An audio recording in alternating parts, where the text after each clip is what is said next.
እንደምን ዋላችሁ? Bonsoir. ሰላም አለይኩም።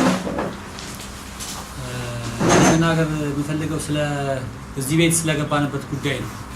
እዚህ ቤት የገባንበት በረንዳ ነበር የምናደርገው የነበረው መንገድ ላይ ጊዜውም ጥሩ ስላልነበረ እዚህ ቤት ገብተን ለ5 ወር የተሻለ ኑሮ ኖረናል።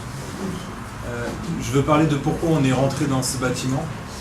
On était à la rue, on traversait des temps difficiles. On est rentré dans ce bâtiment et on a pu vivre une vie meilleure pendant 5 mois. أنا بدي أحكي نحن ليش فتنا على هذا المبنى. نحن مرينا بمصاعب كثيرة وقطعنا مسافات طويلة. نحن فتنا على هذا المبنى مشان نقدر نعيش حياة طبيعية ناكل وننام بدون خطر. Aujourd'hui, 150 exilés qui ont trouvé refuge pendant près de 5 mois dans un des bâtiments de cette université sont sur le point de se faire mettre dehors. Aujourd'hui, nous faisons un double constat amer, celui de l'impuissance de la mobilisation et surtout celui de l'échec des négociations. Surtout, c'est l'occasion de communiquer enfin sur des négociations avec le ministère de l'Intérieur qui ont été tenues secrètes. C'est aussi une opportunité de revenir sur cette expérience de Paris 8 qui était une tentative d'auto-organisation, une occupation illégale de longue haleine et toute l'énergie collective qui s'y est déployée. Nous avons débuté cette action en croyant que pour commencer une lutte comme celle-ci, la première chose était de trouver un endroit au chaud et à l'abri de la police. Fort de son histoire et des personnes qui l'habitent, nous avons pensé que l'université de Paris 8 pouvait convenir. Pendant 4 mois et demi, nous avons essayé de nous organiser ensemble pour faire tout ce qui était en notre pouvoir pour que nos revendications soient satisfaites. Ce que vous devez comprendre et ce que le gouvernement doit comprendre, c'est que la personne qui n'a pas de problème ne sort pas de chez elle. On a pensé que la France était une démocratie et on veut vivre en démocratie, on veut devenir des gens légaux dans cette démocratie, on veut vivre de manière légale ici, on veut des papiers. On n'est pas venu ici pour autre chose, pour chercher du pouvoir ou quoi que ce soit. Le gouvernement veut diviser les migrants entre 2 catégories, entre ceux qui ont des problèmes économiques et ceux qui ont des problèmes politiques. Mais ces problèmes économiques, d'où viennent-ils? Qui les a créés? Ces problèmes économiques, ce sont eux-mêmes des problèmes politiques. Le manque de capital en lui-même, c'est un problème politique. Et tout le monde n'a pas à mener la lutte armée pour mériter l'asile. Du coup, je suis étudiant à Paris 8 en Sciences Po, aussi en histoire. Et du coup, j'ai participé dès le début de l'occupation du bâtiment A. C'est vrai que c'est un peu bizarre de jouer sur un double tableau où d'un côté on vit dans les cours, l'université, tout ça, et d'un autre côté, tu utilises une fonction à laquelle la fac n'est pas prévue, c'est-à-dire héberger des gens et tout. Cette occupation, elle avait un double sens, une opposition aux lois racistes de l'État et une aide plus personnelle. On n'avait pas de grands moyens financiers. Non, là-dessus, les étudiants, ils ont géré, hein. Les profs et tout, ils ont géré. Il y avait des trucs préétablis, des contacts avec des gens qui pouvaient ramener des grandes quantités de nourriture, premièrement. Sur la question du matériel, en fait, tout a marché sur les dons. Enfin, tout a marché sur les dons, hors la bouffe, il y avait aussi une grande influence de l'apport des groupes militants qui venaient avec des camionnettes qu'ils avaient récupérées à Rungis, etc. Pour le reste, vraiment que du don, quoi. C'était quand même assez chaleureux, enfin moi en tout cas je trouvais ça chaleureux, les murs étaient complètement remplis de slogans, d'écritures, de poèmes, de messages d'amour, de ce que tu veux. Après, j'aimerais parler de logement. C'est quoi un réfugié? Un réfugié, c'est un être humain, donc ça veut dire c'est un être humain vivant, voilà, organique, mais qui a aussi le droit de vivre. Enfin, pourquoi du coup on fait la différence entre ces gens-là qui dorment dans la rue et entre les autres? C'est une question de ce document qu'on appelle passeport. C'est la nationalité française ou autre. Moi, je suis en France. L'éducation c'est un droit et donc je pense que de pouvoir être inscrit dans un fac, de pouvoir avoir une éducation, c'est un droit que j'ai dans n'importe quel endroit ou université en France. Dans tous les cas, d'inscrire les 150 exilés du bâtiment A à l'université de Paris 8, ça serait la moindre service, vraiment le minimum que la présidence de la fac pourrait nous offrir.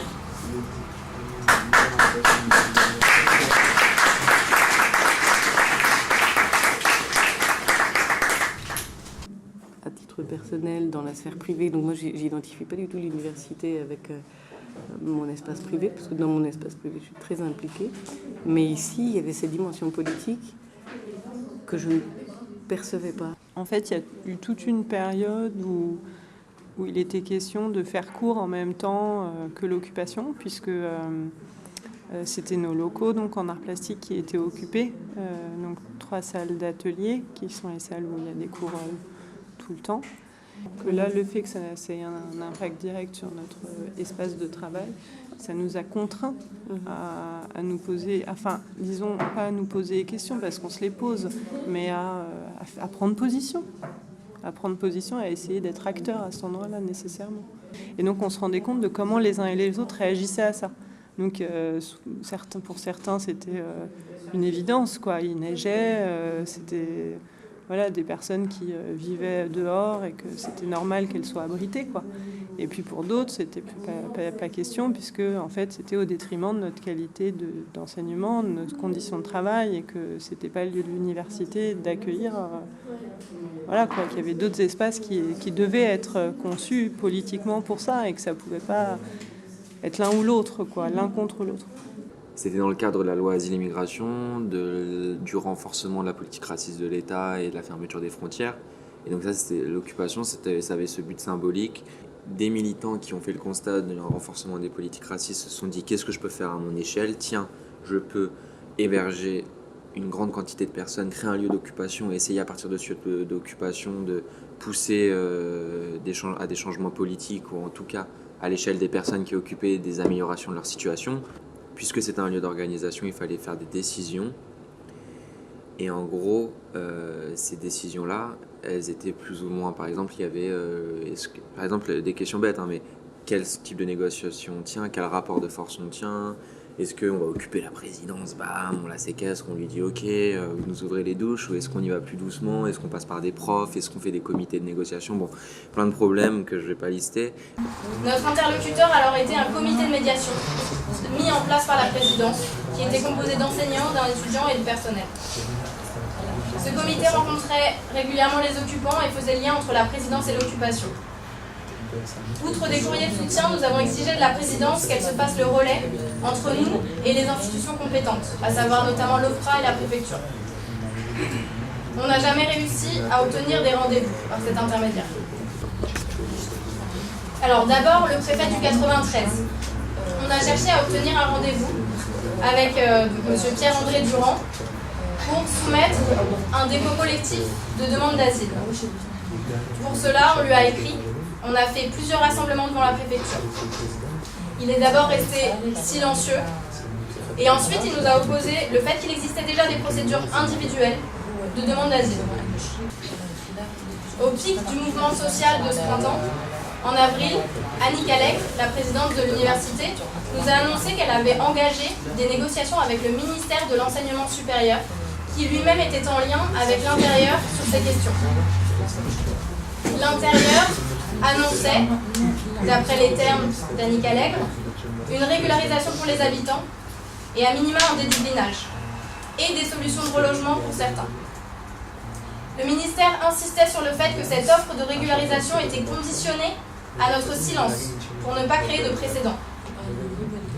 Après une réflexion collective, malgré l'impossibilité d'avoir des garanties écrites et les nombreux intermédiaires entre nous et le gouvernement, nous avons fait le choix de transmettre la liste des occupants à la présidence pour qu'elle la transfère au ministère afin de procéder aux régularisations. Et ce, alors même que les risques de fichage des exilés qui nous avaient poussés à garder la liste confidentielle pendant des mois étaient bel et bien réels. Un mois plus tard, après plusieurs semaines de mutisme de la présidence, et alors que plusieurs facs avaient été évacuées courant mai, la nouvelle est tombée. le ministère avait fait volte-face. Aucune régularisation n'aurait finalement lieu. Elle souhaitait par ailleurs nous voir quitter les lieux le 17 juin au plus tard. Nous avons toutefois obtenu l'inscription à la rentrée prochaine à l'université d'une trentaine d'habitants qu'ils souhaitaient. Rendre public aujourd'hui cet engagement d'inscrire 30 exilés, c'est une façon pour nous d'essayer de rendre cet engagement irréversible. Moi, ce que je trouve assez intéressant, c'était le combat communicationnel, quoi. C'est-à-dire qu'il y avait tout de suite une asymétrie. La présidence, elle a une liste mail qui fait toute la fac. Du coup, dès qu'elle avait un truc à dire, elle a toute la liste de la fac. Alors, par exemple, la rumeur que la présidence ne joue pas le jeu, elle peut le contrer avec un mail sur tous les étudiants, mais l'Occup, elle pouvait pas ça, quoi. Elle pouvait pas parce qu'on peut pas faire toutes les salles de cours, parce que les gens, ils étaient aussi occupés à aller chercher des dons, à aller chercher des trucs pour bouffer, qu'on n'avait pas le temps d'aller partout dans la fac. C'est quand même ouf. En fait, c'était une stratégie, c'était qu'elle a fait croire, pour moi, elle a fait croire ce truc-là, ce truc de la régularisation, elle a endormi tout le monde, en fait.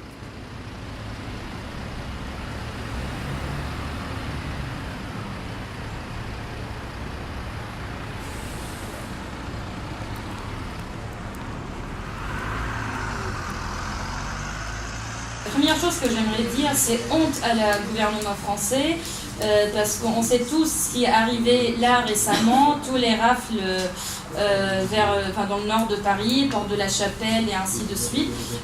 On a essayé de se renseigner ou de demander les raisons pour lesquelles ils ont expulsé tout le monde. Ce qu'on a entendu, ce qu'on a pu comprendre, c'est que c'est une saison d'été, c'est la saison de tourisme, donc du coup il fallait tout nettoyer. Toutes les démarches pour demander l'asile, c'est des démarches misérables, vraiment dégueulasses. On doit écrire un récit de vie où on doit expliquer pourquoi on est parti, le chemin qu'on a traversé, etc.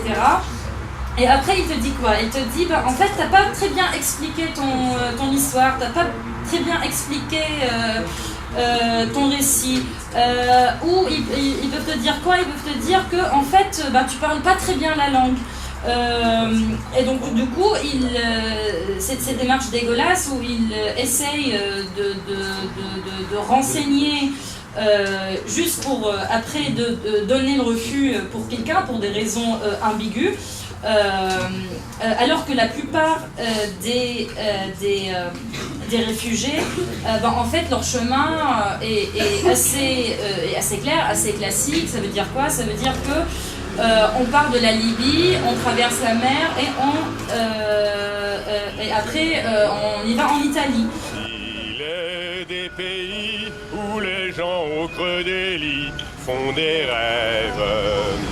Chantez, compagnons, dans la nuit la liberté vous écoute. À quelques mois là, de Vincennes là, qui va être célébré à Paris 8, on remerciera la présidente et toute son équipe là, et le comité de médiation. Et très spécialement, sans besoin de dire des noms, mais les gens ils se reconnaîtront et les gens ils savent qui c'est. On les remerciera à quelques mois de Vincennes là. Aujourd'hui, après ces 4 longs mois, nous pouvons dire ensemble, pour l'instant, à l'université de Paris 8, nous avons échoué. Battus par cet État qui préfère laisser pourrir 150 personnes dans l'université la plus pauvre d'Île-de-France, plutôt que de répondre à leurs demandes qui n'allaient pas plus loin que celle d'une vie normale.